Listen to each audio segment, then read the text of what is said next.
अच्छा, हम लोग मांग की नियम पढ़ चुके थे। मांग के नियम को ग्राफ वाइज समझ लेते हैं। ये हमारा एक्स एक्सिस हो गया, ये हमारा वाई एक्सिस हो गया, हमारा प्राइस हो गया, डिनोट कर दिया, क्वांटिटी को डिनोट किया यानी कि कीमत हो गया, मात्रा हो गया। ये हमारी जब 20 रुपये कीमत थी तो हमारी मांग 10 यूनिट की, 10 यूनिट की जाती थी। जब हमारी मांग जब प्राइस हमारी कीमत 15 रुपीज़ थी तो हमारी यूनिट जो मांगी जाती थी वो 12 यूनिट मांगी जाती थी। यानी कि ये बात मांग के नियम को दर्शाता है कि हमारी जब कीमत ज़्यादा थी तो क्वांटिटी कम मांगी जाती थी, जब हमारी कीमत कम हुई तो हमारी क्वांटिटी ज़्यादा मांगी जाएगी।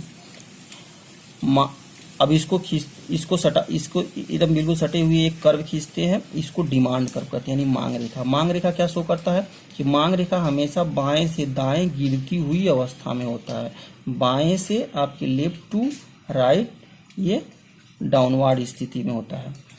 अब बात करते हैं मांग की लोच, elasticity of demand. Elasticity of demand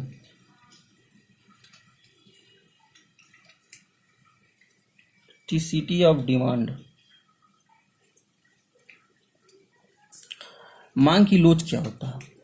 मांग का नियम और मांग की लोच में अंतर ये होता है कि जो मांग का नियम होता है, मांग का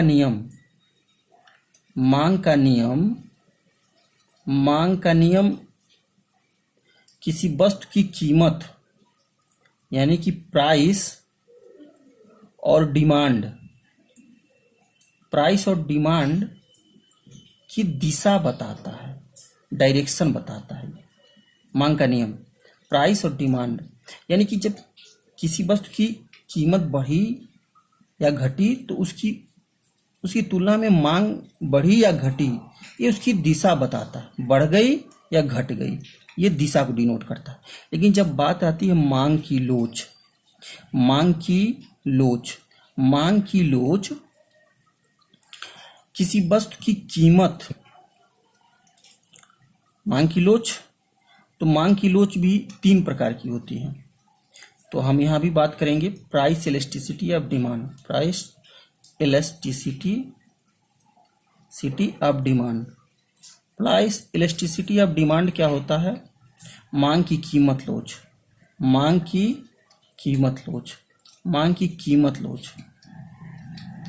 ये कहता है, ये दिशा, मांग का नियम दिशा बताता है, डायरेक्शन बताता है। ये डायरेक्शन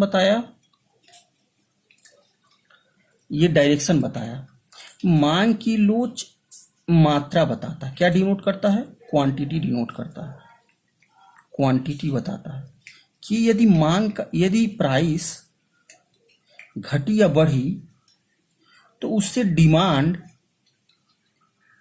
पे क्या इम्पैक्ट हुआ। यानी कि ये जो बता रहा है ये इसकी क्वांटिटी बता रहा है, ये क्वांटिटी हमारा अप हुआ या डाउन हुआ, ये बताता है मांग की लोच। अब बात करते हैं मांग की लोच में कि मांग की लोच कितने प्रकार की होती है। मांग की लोच कितने प्रकार की होती है?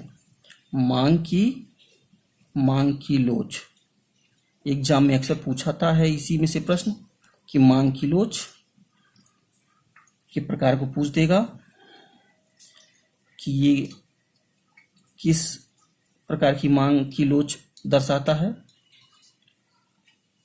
मांग की लोच यानी कि मांग की कीमत लोच।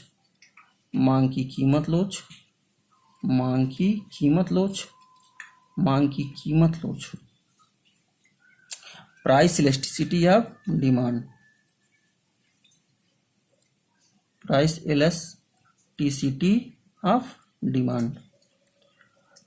इलास्टिसिटी ऑफ डिमांड जो आपका है, इसके पहला प्रकार इसमें होता है परफेक्टली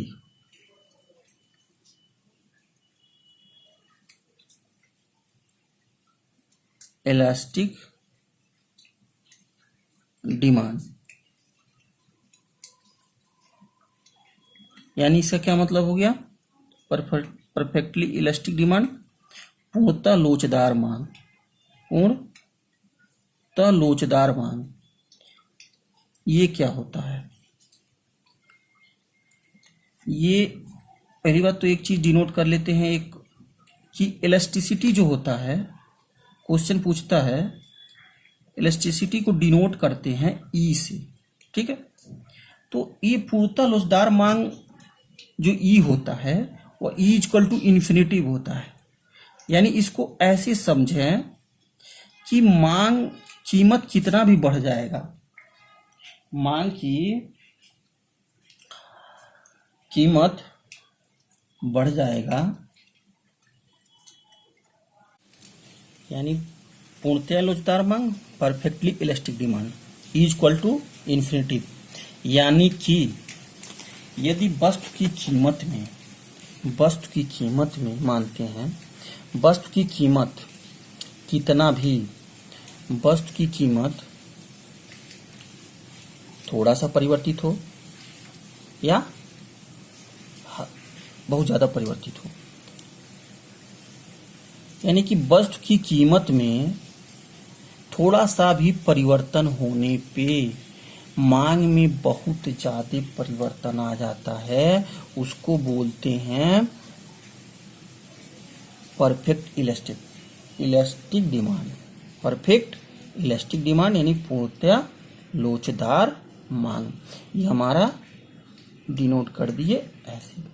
हमारी प्राइस हो गई, क्वांटिटी, यानी हमारी प्राइस इतने पे है तो हमारी क्वांटिटी ये थी, पहले मांगी जाती थी, वो थी पी और क्यू।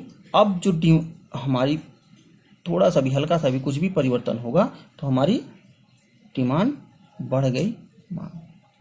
प्राइस में थोड़ा सा भी परिवर्तन से हमारी मांग में कमी बहुत ज़्यादा या बहुत ज़्यादा वृद्धि हो सकती है। ये मांग हमारी परफेक्ट इलास्टिक डिमांड। ये ग्राफ इस तरह से होता है, इसका इज इक्वल टू इन्फिनिटिव होता है, यानी कीमत में हल्का सा या कुछ भी परिवर्तन हो तो मांग में बहुत ज्यादा जब परिवर्तन हो तो उसको पूर्णतः लोचदार मांग बोलते हैं। दूसरा, अत्यधिक लोचदार मांग। अत्यधिक लोचदार मांग, अत्यधिक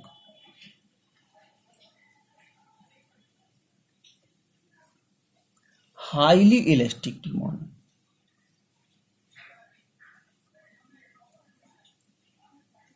हाईली इलास्टिक डिमांड, ये क्या होता है? इसको हम डिनोट करते हैं इज इक्वल टू, यानी elastic is equal to greater than 1। अभी हम एक चीज को ग्राफ वाइज सीख करते हैं।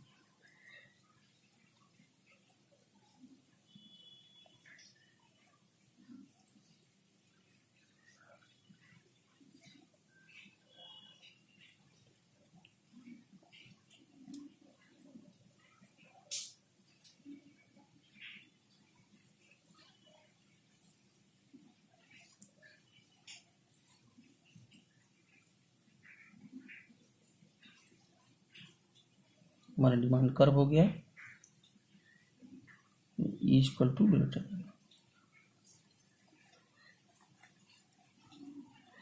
अब ये शो करता है कि जब किसी की वस्तु की कीमत, यानी हमारी प्राइस, यदि मान लिया जाए कि हमारी प्राइस जब यस थी तो हमारी प्राइस यस थी तो हमारा डिमांड कितना था? यल था। हमारी प्राइस टी हुई तो हमारी डिमांड क्यू हुई। यानी कि जब मांग में परिवर्तन कीमत की अपेक्षा, कीमत के अनुपात में अधिक हो, इन्फिनिटिव नहीं, अत्यधिक हो, उससे ज्यादा हो, मांग हमारा इतना परिवर्तन हुआ, कीमत में हमारी इतनी परिवर्तन हुई तो हमारे मांग में इतना परिवर्तन। यानी जब किसी वस्तु की कीमत में हुए परिवर्तन से उसकी मांग में हुए परिवर्तन का अनुपात ज्यादा हो तो उसे अत्यधिक लोचदार मांग यानी हाईली इलास्टिक डिमांड कहते हैं। क्वेश्चन एग्जाम में पूछ देता है इज इक्वल टू 1, यानी कि अत्यधिक लोचदार मांग का किसको कैसे डिनोट करते हैं, तो is equal to greater than 1। तीसरा टॉपिक आ गया हमारा। एक बात और ध्यान से देखते चलिएगा कि हम लोग जो पढ़ रहे हैं वो इसलिए पढ़ रहे हैं कि बीकॉम के सिलेबस के लिए नहीं पढ़ रहे हैं, हम लोग इसको बीकॉम एंट्रेंस के सिलेबस के लिए पढ़ रहे हैं, तो इतने डिटेल में भी जरूरी नहीं है।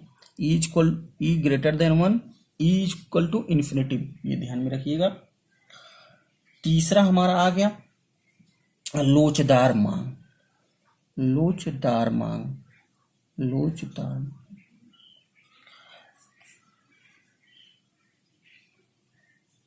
इलास्टिक डिमांड, ये इज इक्वल टू 1 होता है, यानी कि इसको ऐसे हम लोग समझेंगे कि ये हमारा वाई एक्सिस हो गया, हमारा एक्स एक्सिस हो गया, यानी कि बराबर जितना हमारी मांग में जितनी हमारी कीमत में परिवर्तन होगा, जितनी हमारी कीमत में परिवर्तन होगा उतना ही हमारे मांग में भी परिवर्तन होगा, यानी कि ये बराबर होगा, जितनी कीमत के अनुपात में ये जितना कीमत में परिवर्तन होगा उसी अनुपात में ये मांग में भी परिवर्तन को प्रदर्शित करता है। लोचदार मांग, लोचदार मांग वह मांग होता है जिसमें किसी वस्तु की कीमत में जिस अनुपात में परिवर्तन होता है उसी अनुपात में, ठीक उसी अनुपात में उसकी मांग में भी परिवर्तन होता है। तो हमारा टी था, तो हमारा क्यू था, हमारा जितना बढ़ा, हमारा जितना प्राइस घटी इस अनुपात में, उसी अनुपात में हमारा डिमांड बढ़ गया। चौथा टाइप हमारा हो गया बेलोचदार मांग। बेलोच मांग,